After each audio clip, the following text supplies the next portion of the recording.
नमस्कार दोस्तों, मेरा नाम है आशीष राठौर। दोस्तों आज एक बहुत ही अहम वीडियो लेकर के आया हूं। भारतीय रेलवे की तरफ से एक बहुत ही इंपॉर्टेंट इन्फॉर्मेशन सामने आई है। दोस्तों हर साल की तरह ही रेलवे ने अपने अति विशिष्ट रेल सेवा पुरस्कार कार्यक्रम का इस बार भी आयोजन किया, जहां पर रेल मंत्री जी पहुंचे और रेलवे बोर्ड के चेयरमैन और साथ में बड़े जो भी ऑफिशियल्स हैं रेलवे के वो पहुंचे। और जिन व्यक्तियों ने रेलवे में सेवा करते हुए कुछ बहुत ही ऐसा अच्छा काम करके दिया जिससे कहीं ना कहीं कोई जो हानि होने वाली थी उससे बचाया जा सका हो, कोई दुर्घटना रोकने में कामयाब रहा हो, लोको पायलट हो या कोई मेंटेनेंस से रिलेटेड कर्मी हो या रेलवे के किसी भी विभाग में कोई भी व्यक्ति जिसने कोई अच्छा काम किया हो, उसको अवार्ड दिए गए। इससे कहीं ना कहीं उनका मोटिवेशन बढ़ता है और उनको और ज़्यादा अच्छा करती है कि वो और ज़्यादा अच्छा से अच्छा काम करें। ये अवार्ड जोन वाइज दिए जाते हैं, तो भारतीय रेलवे की जो भी जोन्स हैं उनके बीच में एक हेल्दी कंपटीशन इससे बना रहता है, क्योंकि उनके बीच में अवार्ड ज़्यादा से ज़्यादा लेने की एक होड़ भी रहती है। कौन ज़्यादा अच्छा काम कर रहा है पंक्चुअलिटी में, मेंटेनेंस में या फिर अदर दूसरी चीज़ों में। लेकिन इस बार ये जो कार्यक्रम रहा है, यहाँ पर रेल मंत्री जी ने एक बड़ी मीटिंग भी ली, जिसमें जो रेल राज्य मंत्री रवनीत सिंह बिट्टू है वो भी मौजूद थे और सभी रेलवे ऑफिशियल्स मौजूद रहे, बड़े लेवल पर जो भी हैं। उनके साथ में यहाँ पर एक बात तय हुई है और रेल मंत्री जी ने बताया है कि इस साल 2026 में वो 52 वीक्स में 52 रिफॉर्म करने वाले हैं। ये एक बहुत बड़ा स्टेटमेंट है। यहाँ पर एक चीज़ मुझे सबसे ज़्यादा अच्छी ये लगी आज रेल मंत्री जी की कि इनकी बातों में उदासीनता नहीं थी जो हम पहले देखा करते थे। एक लगन थी और एक विजन था, काम करना है। कहीं ना कहीं वो निचले लेवल तक भी कन्वे होगी बात। उन्होंने बहुत क्लैरिटी से अपनी बात रखी, वो करना क्या चाहते हैं रेलवे में आखिर। तो चलिए दोस्तों, ऐसे कौन से संकल्प हैं जो लिए जा रहे हैं इस साल जिन पर काम होने वाला है और हर हफ्ते कुछ ना कुछ नया काम होगा। पहली बात जो तय हुई है दोस्तों, फोकस होगा सेफ्टी में। सेफ्टी को लेकर के बहुत ज़्यादा यहाँ पर सीरियस अब रेलवे दिखाई देता है। जैसे कि हम देख सकते हैं कवच का इंस्टॉलेशन जो है उसका जो प्रोग्रेस है वो बढ़ा है। साथ में ही automatic signalling, railway electrification, track maintenance, सभी चीज़ों में तेज़ी से अब काम हो रहा है। एक आंकड़ा भी सामने आया है 2014-15 तक 135 जो रेलवे एक्सीडेंट हुए थे 2025-26 में वो 11 में आ गए। हालांकि रेलवे ने ये तय किया है कि इस आंकड़े को सिंगल डिजिट में लेके आना है, लेकिन एक भी एक्सीडेंट क्यों हो ये एक बहुत ही संवेदनशील विषय है।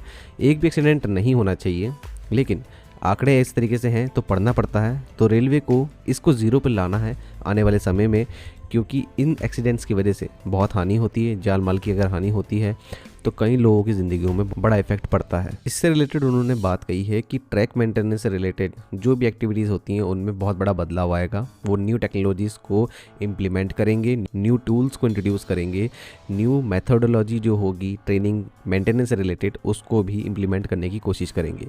तो ये एक सोच है, कहीं ना कहीं ये आगे दिखेगी, क्योंकि सोचना बहुत ज़रूरी है। उसके बाद ही हम लोगों को इसका प्रभाव देखने को मिलता है, क्योंकि पहले इन सब चीज़ों के बारे में ज़्यादा सोचा नहीं जाता था, बट जो है वो हो रहा है। इस तरीके से रेलवे आगे चल रहा था। अगली उन्होंने एक बहुत ही अहम बात बोली दोस्तों, एआई और टेक बूस्ट मिलेगा रेलवे को इस साल बहुत ज़्यादा।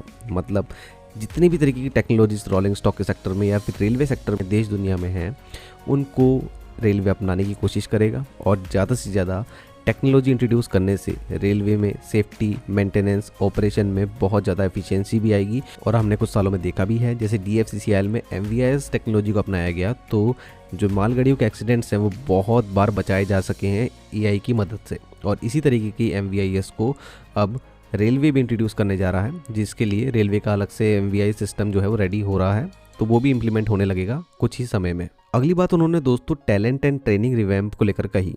ट्रेनिंग के क्षेत्र में रेलवे में एक बड़ा रेवोल्यूशन आने वाला है, ऐसा उन्होंने कहा। कहीं ना कहीं वो एक नए इनोवेटिव मेथड्स जो हैं वो इम्प्लीमेंट कराना चाहते हैं, ट्रेनिंग मेथड्स को चेंज करना चाहते हैं और स्किल डेवलपमेंट जो एम्प्लॉयज़ का है रेलवे का उसके ऊपर ज़्यादा काम करना चाहते हैं, ऐसा रेल मंत्री जी ने कहा। और गति शक्ति विश्वविद्यालय का जिक्र भी उन्होंने करा, जो कि रेलवे ने बनाया है। बहुत ही अच्छा यहाँ पर ट्रेनिंग प्रोग्राम है और DFCCIL के तो काफ़ी यहाँ पर जो एम्प्लॉयज़ हैं, ऑफिशियल्स हैं, उनको यहाँ अच्छी ट्रेनिंग मिली है। रेलवे के ऑफिशियल्स भी यहाँ पर आगे बहुत बेहतर जो टेक्नोलॉजी है उसको समझ सकें, उनकी ट्रेनिंग अच्छी हो सके, उसके ऊपर कहीं ना कहीं यहाँ पर और जो प्रोग्राम है बड़े स्तर पर लॉन्च ज़रूर किए जाएंगे। और ये करने की ज़रूरत भी दोस्तों बहुत है, क्योंकि कब तक पुराने ट्रेनिंग मेथड्स के ऊपर हम डिपेंड रहेंगे। क्योंकि 2024 जून के महीने में एक बड़ा एक्सीडेंट सामने आया था कंचनजंगा एक्सप्रेस का, मुझे आज भी याद है। ऑटोमेटिक सिग्नलिंग फेल होने की वजह से उस सेक्शन में कंचनजंगा एक्सप्रेस का एक्सीडेंट हुआ था और वहाँ पर loco pilot, guard station master, किसी को भी बेहतर ट्रेनिंग नहीं थी। ऑटोमेटिक सिग्नलिंग अगर फेल हो जाती है किसी सेक्शन में तो वहाँ पर किस तरीके की सावधानियों को बरता जाता है, किस तरीके से ट्रेन को चलाया जाता है, क्या स्पीड होनी चाहिए, तो ये सब चीज़ें ना पता होने की वजह से वो एक्सीडेंट हुआ था, ऐसा CRS रिपोर्ट में पता भी लगा था। तो वहाँ ट्रेनिंग से रिलेटेड ही बात निकल के सामने आई थी बाद में। तो सही ट्रेनिंग ना होने से इस तरीके के एक्सीडेंट होने की बहुत ज़्यादा चांसेस बढ़ जाते हैं। लास्ट चीज़ दोस्तों, फूड और कैटरिंग में अपग्रेड करना है रेलवे को, और यहाँ पर तो शिकायतों की बहुत लंबी लिस्ट है। आए दिन आप लोगों को ट्विटर पर इससे रिलेटेड शिकायत मिल ही जाती है। तो इसमें तो बहुत ज़्यादा काम करने की ज़रूरत है, पारदर्शिता की बहुत ज़्यादा ज़रूरत है। जो खाना बन रहा है उससे रिलेटेड जानकारी लोगों को भी होनी चाहिए, कैसे बन रहा है, क्या बन रहा है। फूड की क्वालिटी के ऊपर भी ध्यान देने की बहुत ज़्यादा ज़रूरत है। साथ में एक चीज़ मैं और जोड़ना चाहूँगा, जो कॉन्ट्रैक्टर होते हैं जिनको ट्रेन में कैटरिंग से रिलेटेड कॉन्ट्रैक्ट मिलता है, उनके ऊपर निगरानी रखने की बहुत ज़रूरत है। रेलवे बहुत हल्के में इनको छोड़ देता है, कोई भी अगर घटना होती है इनकी तरफ से। सबसे ज़्यादा दिक्कत ये है कि इनका स्टाफ वेल ट्रेंड नहीं होता, किसी भी व्यक्ति को ये रख लेते हैं, और ये लोग जो कचरा है वो डेली बेसिस पे ट्रैक पर फेंकते हैं, कहीं भी फेंकते हैं। इनको ना तो कोई नॉलेज है कि इस कचरे को ट्रैक पर फेंकना चाहिए कि नहीं फेंकना चाहिए, और अगर ये जानबूझ के कर रहे हैं, इनको ऐसा लगता है कि रेलवे ने कोई ऐसा प्रबंध नहीं किया हुआ है, इस कचरे को कहीं और रखने का जगह नहीं है, तो कहीं ना कहीं फिर रेलवे इसमें फेल होता है। यहाँ पर बहुत ज़्यादा ज़रूरत है इस तरीके के स्टाफ को समझाने की, ट्रेनिंग देने की, और रूल्स एंड रेगुलेशन का सख्ती से पालन कराने की। तो दोस्तों ये सब जो चीज़ें हैं होने वाली हैं इस साल, और बजट भी आने वाला है। बजट से पहले ही कुछ इस तरीके की चीज़ें सुनने को मिल गई हैं। अभी बजट जब फरवरी में हम लोगों को सुनने मिलेगा, उसके बाद काफ़ी सारी चीज़ें और भी ज़्यादा सुनने को मिलेंगी कि इस साल हम रेलवे में और कितना काम होता देख सकते हैं। क्या बजट में रेलवे बजट बढ़ाया जाएगा, किन चीज़ों पे ज़्यादा काम होगा, वो भी पता लगेगा। साथ में उन्होंने और रोलिंग स्टॉक से रिलेटेड भी बात बोली है। नए नए रोलिंग स्टॉक जो है इंडिया में इंट्रोड्यूस हो रहे हैं, स्लीपर वंदे भारत ट्रेन या फिर जो अदर ट्रेन सेट्स आने वाले समय में आने वाली हैं, उससे रिलेटेड उन्होंने बात बोली। तो ये सब चीज़ों में उन्होंने एक बात अहम ये बोली कि जितने भी एम्प्लॉय हैं, ऑफिशियल्स हैं, अगर उनके पास कोई आइडिया है तो बिना किसी चिंता के अपने इस आइडिया को बता सकते हैं। ना ही रेलवे हायरार्की का उनको ध्यान देना है, ना ही उनको ऐसा ध्यान देना है कि वो किसी निचले पोस्ट पर हैं तो वो बात नहीं बता पाएंगे।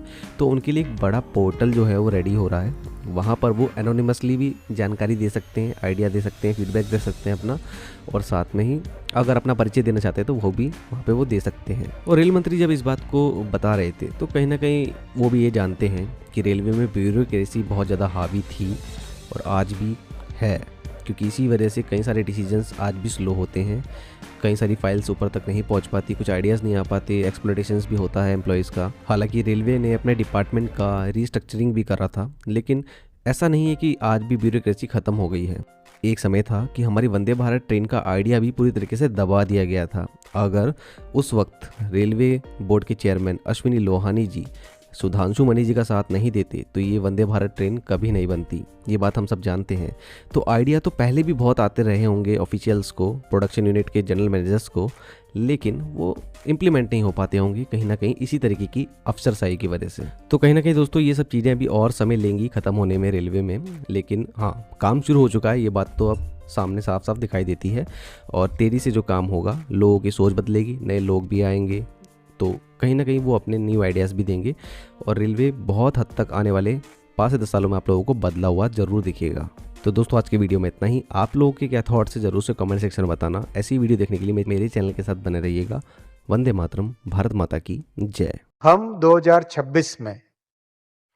2026 के इस वर्ष में 52 रिफॉर्म्स करेंगे, जो मेजर रिफॉर्म्स होंगे। 52 हफ्ते 52 रिफॉर्म्स, 52 वीक्स 52 रिफॉर्म्स हम करेंगे। हर सेक्टर में, हर डायमेंशन में, कस्टमर फोकस्ड सर्विसेज में, मेंटेनेंस सर्विसेज में, प्रोडक्शन में, क्वालिटी मैनेजमेंट में, कंस्ट्रक्शन में, फैसिलिटीज के मैनेजमेंट में, एसेट्स के मैनेजमेंट में, किसी भी आयाम में, हेल्थ सेक्टर में, हर एक सेक्टर में हम इस बार बड़े रिफॉर्म्स करेंगे। और मैं रिक्वेस्ट करूंगा, आज जो फील्ड ऑफिशियल्स यहाँ पर प्रेजेंट है और जो वर्चुअली सुन रहे हैं, उन सब से रिक्वेस्ट करूंगा, अपने थॉट्स को ट्रांसपेरेंटली, बिना हिचक के, बिना हायरार्की की चिंता किए, रिफॉर्म्स के आइडियाज आप शेयर करें। एक पोर्टल बहुत जल्दी चेयरमैन साहब लॉन्च करेंगे। उस पोर्टल पे आप विद नेम भी कर सकते हैं और चाहे तो अनोनिमस होते हुए भी अपने आइडियाज दे सकते हैं। उन आइडियाज को, हर आइडिया को सीरियसली लिया जाएगा और जो आइडियाज सेलेक्ट होंगे उन सब को लेकर बड़े रिफॉर्म्स, 52 रिफॉर्म्स इस वर्ष किए जाएंगे।